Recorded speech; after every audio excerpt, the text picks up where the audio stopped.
নমস্কার বন্ধুরা, সবাইকে স্বাগত সুজিত পাঠক অ্যাস্ট্রোলজি চ্যানেলে। আজকে আমি নিয়ে এসেছি 2024 সালের ফেব্রুয়ারি মাসের রাশিফল। আজকে আমি যে রাশিটি সম্পর্কে আপনাদের আলোচনা করব সেটি হলো কালপুরুষের প্রথম রাশি অর্থাৎ মেষ রাশি। মেষ রাশির জাতক ও জাতিকারা 2024 সাল ফেব্রুয়ারি মাস তাদের কেমন যেতে চলেছে তারই একটি পূর্বাভাস আমি আজকে আপনাদের সামনে রাখবো। তবে মেষ রাশির পূর্ণাঙ্গ রাশিফল আমি 2024 সালের দিয়ে দিয়েছি। আপনারা অনেকেই দেখেছেন, অনেকেই কমেন্টস করেছেন, খুব ভালো লাগছে। তো এই যে মাসিক রাশিফলগুলো আমি পরপর দিই, সেই রাশিফলের মধ্যেই মেষ রাশির ফেব্রুয়ারি মাস নিয়ে আজকে আলোচনা করব। তার আগে জেনে নেব যে গোচর কি বলছে। 2 ফেব্রুয়ারি বুধ সে মকর রাশিতে প্রবেশ করবে। 6 ফেব্রুয়ারি মঙ্গল সেও মকর রাশিতে প্রবেশ করবে, সে এবং মকর রাশিতে সে কিন্তু শক্তিশালী অর্থাৎ তুঙ্গি হয়ে যাবে। 12 তারিখে অর্থাৎ 12 ফেব্রুয়ারি শুক্র সেও ধনু রাশি ছেড়ে মকর রাশিতে প্রবেশ করবে এবং 14 তারিখ রবি সে মকর রাশি ছেড়ে কুম্ভ রাশিতে প্রবেশ করবে এবং 11 তারিখ থেকেই শনি কিন্তু অস্তগত হতে চলেছে, অর্থাৎ রবির প্রভাতে অর্থাৎ রবির যে উজ্জ্বল্য তাতে শনি ঢাকা পড়তে চলেছে, সেটাই হচ্ছে অস্তগত।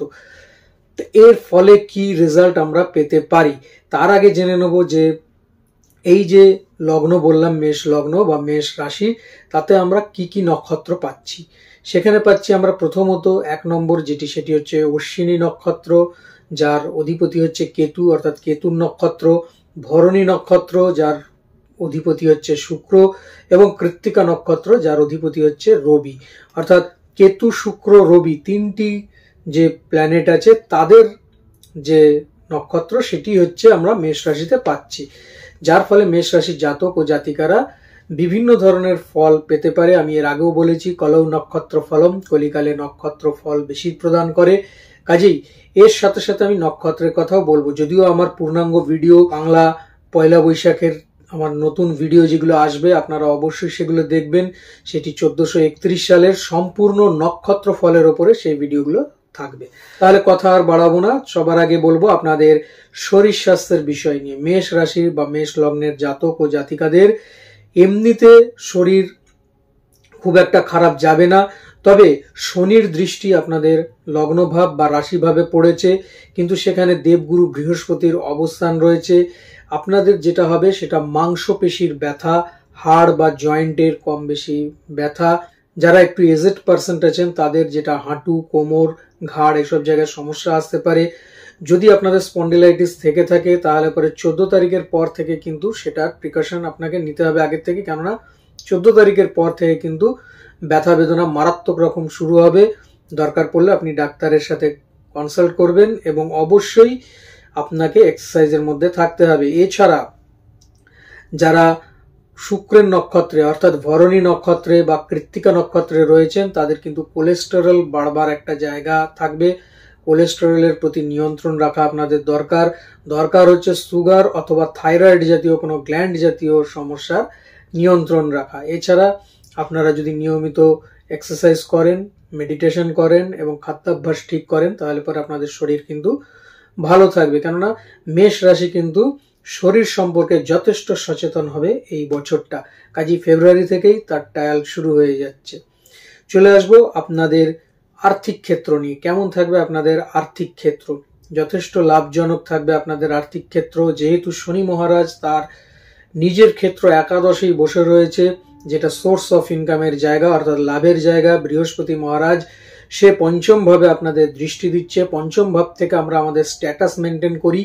তা স্ট্যাটাস আমাদের তখনই আসবে যখন আমাদের হাতে অর্থ আসবে, অর্থ না এলে তো আর স্ট্যাটাস মেনটেন হয় না। তা কাজে বৃহস্পতি আপনাকে যথেষ্ট দেবে আপনাকে শনি মহারাজ। সেই ক্ষেত্র থেকে আপনাদের আর্থিক জায়গা বেশ ভালো পাওয়া যাচ্ছে। নতুন কোনো প্রপার্টি লাভ হবে।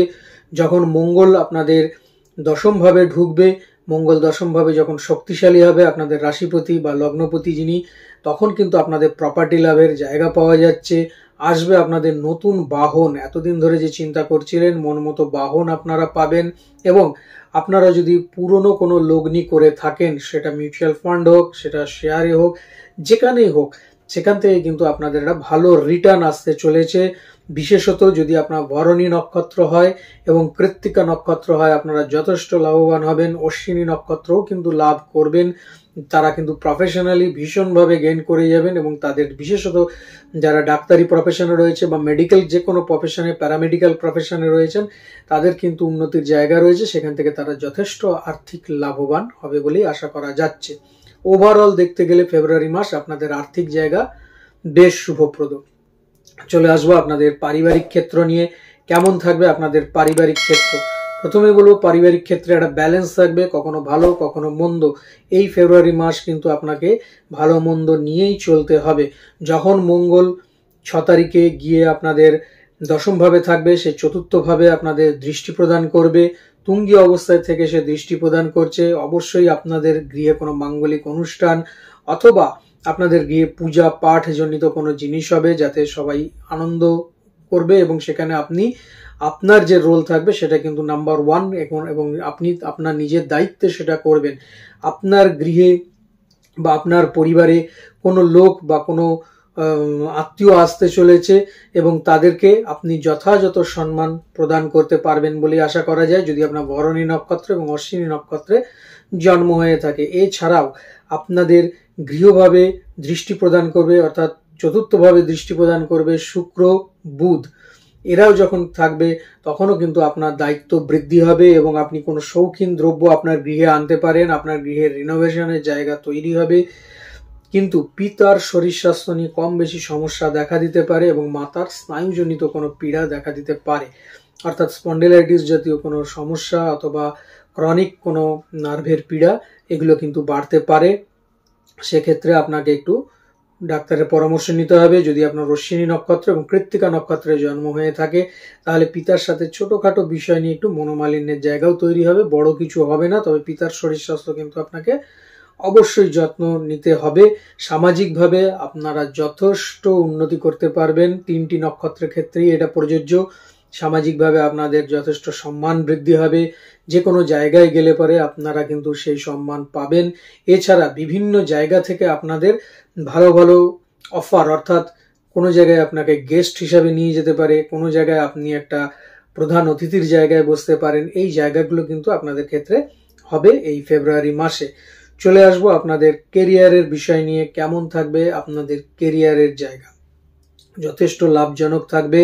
যারা চাকরি করছেন তাদের চাকরিতে উন্নতির জায়গা রয়েছে। রবি যখন তার গৃহ ছেড়ে কুম্ভ রাশিতে প্রবেশ করবে, আপনাদের প্রমোশনের জায়গা তৈরি হবে এবং আপনারা যথেষ্ট নাম করতে পারবেন। আপনাদের কর্মক্ষেত্রে নাম যশ অবশ্যই বৃদ্ধি পাবে। যারা বিগত কয়েক মাস ধরে বেকার হয়ে বসে রয়েছেন, অর্থাৎ চাকরি করতেন কিন্তু চাকরি কোনোভাবে চলে গেছে, 6 তারিখের পর থেকে লিখে নিন, আপনাদের যোগাযোগ বাড়বে এবং আপনারা কিন্তু আপনাদের জয়েনিং লেটার হাতে পাবেন। 6 তারিখ থেকে একদম টানা ফেব্রুয়ারি মাস পর্যন্ত এই সময় থাকবে।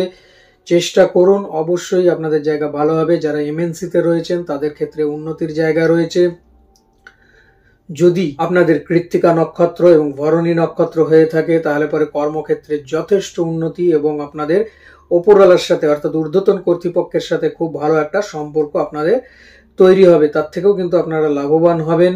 এবং বৃহস্পতি যেহেতু আপনাদের লগ্নভাবে বসে রয়েছে, সেহেতু আপনাদের যে ক্ষমতা, যে কোয়ালিটি, তার দাম দিতে কিন্তু আপনার অফিস আপনাকে বাধ্য এবং সেটা কিন্তু আপনি পাবেনও পাবেন। এছাড়া যদি আপনারা কোনো ব্যবসা করেন, তাহলে পরে ব্যবসা ক্ষেত্রেও বেশ ভালো জায়গা পাওয়া যাচ্ছে। 7ম ভাবে দেবগুরু বৃহস্পতির দৃষ্টি রয়েছে এবং শুক্র মহারাজ যখন সে 10ম ভাবে প্রবেশ করবে 12 তারিখে, অর্থাৎ 12ই ফেব্রুয়ারি, 7ম পতি 10ম ভাবে চলে যাওয়ার পরে যেমন আপনাদের নতুন কর্মের যোগাযোগ পারবে, বিশেষত আইটি সেক্টরের সাথে, তার সাথে সাথে কিন্তু আপনাদের ব্যবসায়িক সুযোগ সুবিধার জায়গাও কিন্তু বৃদ্ধি হবে। বিশেষত যারা ইলেকট্রনিক্স নিয়ে ব্যবসা করছেন, যারা নেটওয়ার্কিং ব্যবসা করছেন বা যারা পার্লার জাতীয় কোনো কিছুর ব্যবসা করছেন, তাদের ক্ষেত্রে যথেষ্ট শুভপ্রদ একটি জায়গা পাওয়া যাচ্ছে। নতুন নতুন ব্যবসার জায়গা আপনাদের খুলে যাবে। ফেব্রুয়ারি মাস থেকেই এর স্টার্টিং পয়েন্ট আপনাদের চালু হয়ে যাবে। চলে আসবো, যদি আপনাদের কোনো প্রফেশন থাকে, অর্থাৎ প্রফেশনাল মানুষ আপনি হন, বিশেষত যদি আপনি একজন গায়ক বা গায়িকা হন, অথবা আপনি একজন অভিনেতা হন বা অভিনেত্রী হন, তাহলে পরে কিন্তু নতুন প্রজেক্ট সাইন হতে চলেছে 12 তারিখের পর থেকে, এবং তখনই আপনার ডাক আসবে। যারা বহুদিন ধরে বসে আছেন যে তাদের কাছে কাজ নেই, এই মুহূর্তে বড় কোনো কাজ, আপনাদের খুব ভালো কাজ এবং বড় কাজ আসবে, মিলিয়ে নেবেন এটা 12 তারিখের পর থেকে। যারা বিশেষত অভিনয় করছেন তাদের ক্ষেত্রে যথেষ্ট ভালো সময় রয়েছে, এবং 3টি নক্ষত্রের ক্ষেত্রেই কিন্তু এটা বেশি প্রযোজ্য। তবে বিশেষ করে ভরণী নক্ষত্রে যদি আপনার জন্ম হয়ে থাকে, তাহলে পরে আপনি কিন্তু কলকাতার গণ্ডি ছেড়ে বম্বের গণ্ডিতে পৌঁছতে চলেছেন, এটা কিন্তু একদম নিশ্চিত। চলে আসবো শিক্ষার্থী যারা, তাদের কেমন থাকবে এই ফেব্রুয়ারি মাস। যদি আপনার মেষ রাশি অথবা মেষ লগ্ন হয়, তাহলে পরে বলবো যারা উচ্চ মাধ্যমিক বা মাধ্যমিক দিচ্ছেন তাদের ক্ষেত্রে যথেষ্ট শুভপ্রদ একটি জায়গা রয়েছে, এবং আপনাদের শরীর স্বাস্থ্যের জায়গাও ঠিক থাকবে। আপনারা যথেষ্ট ভালো পরীক্ষা দিতে পারবেন। তবে সবচেয়ে আগে সেটা হচ্ছে আপনাদের যে প্রচেষ্টা, সেটাকে কিন্তু ঠিক এইভাবে যেভাবে আপনি চেষ্টা করছেন সেইভাবে ধরে রাখতে হবে। যদি ধরে রাখতে পারেন, তাহলে পরে আপনার যদি ভরণী নক্ষত্র বা কৃত্তিকা নক্ষত্রে জন্ম হয়ে থাকে, তাহলে পরে কিন্তু আপনি যথেষ্ট ভালো রেজাল্ট করবেন। যদি আপনার অশ্বিনী নক্ষত্রে জন্ম হয়ে থাকে, তাহলে পরেও আপনার রেজাল্টের জায়গা ভালো থাকবে, কিন্তু আপনার শরীর আপনাকে পারমিট করবে না বলে হয়তো কিছু ক্ষেত্রে আশানুরূপ ফল লাভ আপনার হবে না। এছাড়া যারা উচ্চ বিদ্যার সাথে যুক্ত রয়েছেন, 14 তারিখের পর থেকে তাদের শরীরের কোনো সমস্যা দেখা দিতে পারে, সে বিষয়ে একটু সাবধানে থাকবেন। বিশেষত গ্ল্যান্ড জাতীয় সমস্যা, হজমের সমস্যা, এই ধরনের সমস্যা থাকতে পারে, যেটা আপনার পড়াশোনার ক্ষেত্রে বিঘ্ন ঘটাতে পারে। যদি সেই জিনিসগুলোকে আপনি ওভারকাম করতে পারেন, মেডিটেশন করুন এবং মনের জোর রাখুন, তাহলে পরে কিন্তু আপনি সফলতা পাবেনই পাবেন। এটা 3টি নক্ষত্রের ক্ষেত্রেই বলছি। বিশেষত যদি আপনার অশ্বিনী নক্ষত্র থাকে, তাহলে মনের জোর একটু বেশি রাখতে হবে। চলে আসবো আপনাদের প্রেম সম্পর্ক এবং দাম্পত্য সম্পর্ক নিয়ে। কেমন থাকবে আপনাদের প্রেম সম্পর্ক এবং দাম্পত্য সম্পর্ক? আপনাদের প্রেম সম্পর্কের জায়গা যদি বলতে হয়, তাহলে বলবো খুব সুন্দর একটি জায়গা থাকবে। আপনাদের নবম ভাবে বসে রয়েছে শুক্র মহারাজ, এবং সেখানে বুধ বসে রয়েছে, যার ফলে আপনার হাসি খেলা এই জিনিসগুলো, অর্থাৎ আপনি যথেষ্ট রসিক মানুষ থাকবেন, যার ফলে আপনার প্রতি অনেকের অ্যাট্রাকশন বাড়তে থাকবে। বিশেষত যদি ভরণী নক্ষত্র হয়, নতুন নতুন সম্পর্ক আপনাকে কিন্তু ভীষণভাবে তাড়া করে বেড়াবে, নতুন সম্পর্ক যার থেকে আপনি পালিয়ে বাঁচবেন। অর্থাৎ আপনাকে যেই দেখুক না কেন, তা সেই আপনার সাথে প্রেম রিলেশনের সাথে থাকতে চাইবে, এরকম একটা জায়গা তৈরি হবে। এছাড়াও অশ্বিনী নক্ষত্র বা কৃত্তিকা নক্ষত্রের ক্ষেত্রেও নতুন রিলেশন তৈরি হওয়ার জায়গা রয়েছে। যদি আপনারা অলরেডি এই রিলেশনের মধ্যে থাকেন, তাহলে পরে আপনাদের প্রেম সম্পর্ক আরো সুন্দরভাবে এগিয়ে যাবে। ভরণী নক্ষত্র, কৃত্তিকা নক্ষত্রের ক্ষেত্রে কিন্তু ফেব্রুয়ারি মাসের এন্ডের দিকে আপনাদের বিবাহের কথাবার্তা চলতে পারে, বা কোনো রকম বিবাহের যে পাকা কথা, সেটাও কিন্তু আপনাদের হতে পারে। এছাড়া চলে আসবো আপনাদের দাম্পত্য ক্ষেত্রে। দাম্পত্য ক্ষেত্রে কিন্তু একটু উলট পোড়ান দেখা যাচ্ছে, অর্থাৎ আপনার সপ্তম ভাবে বৃহস্পতি মহারাজের দৃষ্টি রয়েছে, সে বিষয়ে কোনো সন্দেহ নেই। কিন্তু যখন শুক্র মহারাজ চলে আসবে তার দশম ভাবে, এবং মঙ্গলও সেখানে গিয়ে উপস্থিত হবে, অর্থাৎ 12 তারিখের পর থেকে কিন্তু স্ত্রী স্বামী সম্পর্কের মধ্যে একটু ডমিনেটিং ব্যাপার চলে আসবে। যদি আপনি একজন মহিলা হন, তাহলে আপনি আপনার স্বামীর সাথে একটু ডমিনেটিং ব্যবহার করবেন। যদি আপনি একজন পুরুষ হন, তাহলে আপনার স্ত্রীর সাথে ব্যবহার করবেন। এর ফলে একটু সমস্যা দেখা দিতে পারে, তবে সেরকম কোনো ভয়ের ব্যাপার নেই। এটা অচিরেই, যেহেতু বৃহস্পতি দেবগুরু, তিনি দৃষ্টি দিচ্ছে আপনাদের সপ্তম ভাবে, তাই গুরুস্থানীয় কেউ, হয়তো আপনার পিতা হতে পারে, আপনার মাতা হতে পারে, বড় ভাই হতে পারে, তার দ্বারা কিন্তু এই সমস্যার সলিউশন হয়ে যাবে। চিন্তা করবেন না, কনস্ট্রাকটিভ আলোচনা নিয়ে মাথা ঠান্ডা করে বিষয়টিকে নিয়ে ভাবুন, দেখুন আপনাদের এই সমস্যার সমাধান কিন্তু অচিরেই হয়ে যাবে। আর সন্তানকে নিয়ে একটু চিন্তার ব্যাপার থাকবে, তাদের শরীর স্বাস্থ্য নিয়ে একটু কম বেশি সমস্যা দেখা দিতে পারে। এছাড়া আর বড় রকম কিছু নেই আপনাদের দাম্পত্য জীবনে। তবে ভ্রমণ হবে, একটা খুব আনন্দজনক ভ্রমণ হবে, এ বিষয়ে কিন্তু বেশ একটা ভালো জায়গা পাওয়া যাচ্ছে, এবং এটি 3টি নক্ষত্রের ক্ষেত্রেই প্রযোজ্য। সবশেষে আমি যেটা বলি সেটা বলবো হচ্ছে উপায়, কি করলে আপনি ভালো থাকবেন, কি করলে আপনার পারিপার্শ্বিক পরিবেশ ভালো থাকবে, সবাইকে ভালো রাখতে পারবেন। কোনো দামি রত্ন পরবার কোনো দরকার নেই, যদি হাতে না থাকে চেষ্টা করতে যাবেন না। যেটা করবেন সেটা হচ্ছে আপনি তামা ধারণ করুন, তামা, কপার। তামার কোনো আংটি আপনি হাতে ধারণ করতে পারেন, কোনো বালা আপনি হাতে ধারণ করতে পারেন, আপনি করুন। এটাতেও কিন্তু আপনি যথেষ্ট উপকার পাবেন এবং যে কোনো মঙ্গলবার 12টা থেকে 2টোর মধ্যে আপনি সেটা ধারণ করুন, দেখুন আপনি উপকার অবশ্যই পাবেন। আর আপনি হাতে এই রিস্টে একটু লাল সুতো যদি বাঁধতে পারেন তাহলে পরেও আপনার ক্ষেত্রে বেশ শুভ জায়গা। এবং পাখিকে যদি প্রতি মঙ্গলবার একটু করে মুসুরির ডাল যেটা আছে কোনো রকম জলে টলে ভেজাবেন না, শুকনো মুসুরির ডাল একটু ছিটিয়ে দেবেন, পাখি খাবে। এটা করলে পরেও কিন্তু আপনার যথেষ্ট উপকার হবে। তাহলে বন্ধুরা আজ এই পর্যন্তই। আগামী দিন আরো আরেকটি রাশিফল নিয়ে আমি আপনাদের সামনে উপস্থিত হচ্ছি। ততক্ষণের জন্য সবাই ভালো থাকুন, সুস্থ থাকুন এবং অবশ্যই আমার চ্যানেলের সঙ্গে থাকুন। নমস্কার।